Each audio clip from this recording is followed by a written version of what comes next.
It may take place on Father's Day, but Hell in a Cell is going to be one mother of a pay-per-view.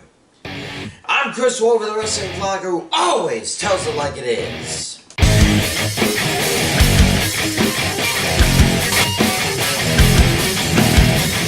The Thunderdome pay-per-view era ends with a show name that was used a mere 8 months ago. It was meant to be Money in the Bank, but they shoved that one ahead a month so it can appear in front of a live audience. It seems the WWE cares more about its near-major event more. And a steel cage on steroids is being shoved out of the way for the year. I mean, why else would the Universal title match in the Cell take place on SmackDown instead of this pay-per-view as originally scheduled? And hopefully for the last time, they're going with lengthy matches over quantity matches. Half are title matches, yes, but 2 of the 3 non-title matches are just slapped on for no real reason. And the third comes from the worst angle since the Retribution.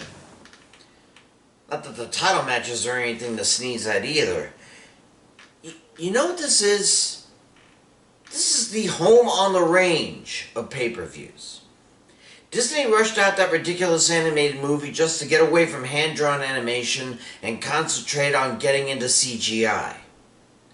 The WWE is just tossing this god-awful pay-per-view at us so they can get the Thunderdome era out of the way and have better live audience pay-per-views. Either way, if I weren't on Peacock, no way in hell would I pay actual pay-per-view prices for it. But I have Peacock, so the price of admission is, well, actually, it still might be a bit much, but what the hey. Here are my predictions for Hell in a Cell 2021. Let's start with Kevin Owens versus Sami Zayn part Avogado's number or whatever. And we thought Lee and Dijakovic were destined to fight forever. These two Canucks just can't seem to get away from each other. And throwing this in at the last possible minute just screams of desperation by the writers. Why Zayn is still writing this cheated out of IC title angle like he was the My Pillow guy is beyond me. And why KO is the only one who cares to shut him up is a bigger mystery. Well, let's get this over with. Yep. Winner, Sami Zayn. Alexa Bliss versus Shayna Baszler. Dios mio, what is the Fiend want? He needs to come back and rein in the piss off Bliss. And this angle needs to go before it goes back to the crowds because, you know, they're going to pan this so badly it's not even funny. Lord knows why Bliss chose the former tag champ as her victim, but she chose poorly. Who knows what trick Bliss will have up her sleeve besides her stupid doll, but Baszler will beat the unholy heck out of her, and Nia Jax will be more than happy to help. But, you see, there's the rub. We've already proven that Baszler and Jax care naught for the rules as long as they make an impression on someone's face. Winner by disqualification, Alexa Bliss. Cesaro versus Seth Rollins. One loss against Roman Reigns and Cesaro gets re-relegated to mid-card status against a man who hasn't amounted to much since leaving the Monday Night Messiah angle behind.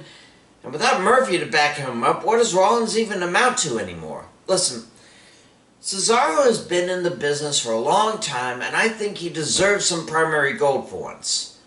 And yes, Rollins has been around for a good while too, but he had his WWE and Universal reigns already.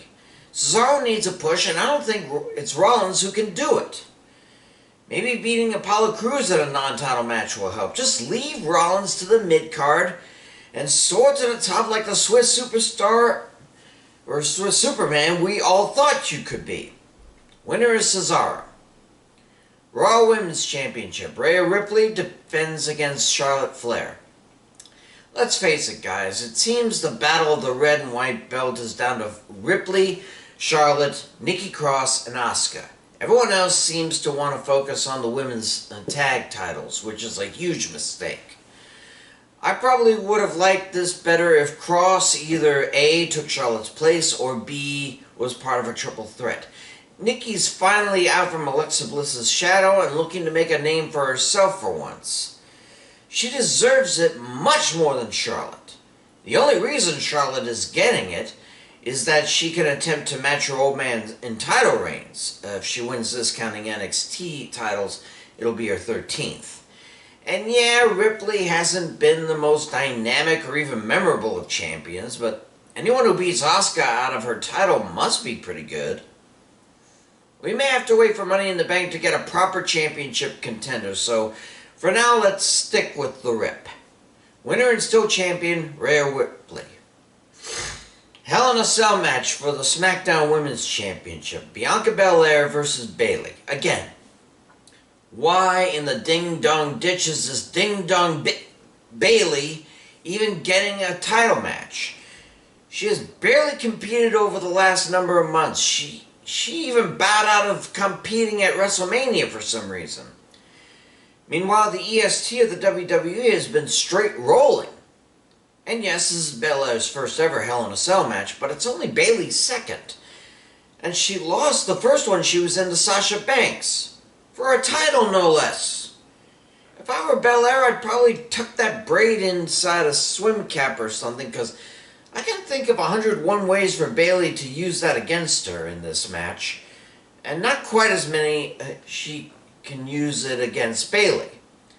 I think we all know that Bayley isn't getting another singles match unless she wins Money in the Bank. So let Belair stay on top for a while longer and keep it until some proper competition shows up. Winner and still champ, Bianca Belair. Finally, Hell in a Cell for the WWE Championship. The almighty WWE Champion Bobby Lashley defends against Drew McIntyre for the last time. And believe me, it's about time this feud ends. I'm on board with McIntyre being champ as much as the next Lashley hater, but the fact remains that McIntyre's been trying to regain the title as much as Daniel Bryan tried before WrestleMania. It is getting truly monotonous. He keeps going into a match with Bobby Lashley expecting a different result, and well, I don't think I have to remind you of the definition of insanity, right? McIntyre's stock is on the slide. Lashley has proven that he doesn't need the Hurt Business to do his business. Although, I wouldn't be surprised if Kofi Kingston didn't show up for one side or the other, either to join MVP's new group or try to sabotage them. Either way, Lashley will continue to be mighty. Winner and still champion, Bobby Lashley. Those are my picks. And may the writers go to hell if I go 0-6. I'm Chris Wolvie, the Wrestling Vlog, who always tells it like it is. Stay safe, and I'll see you.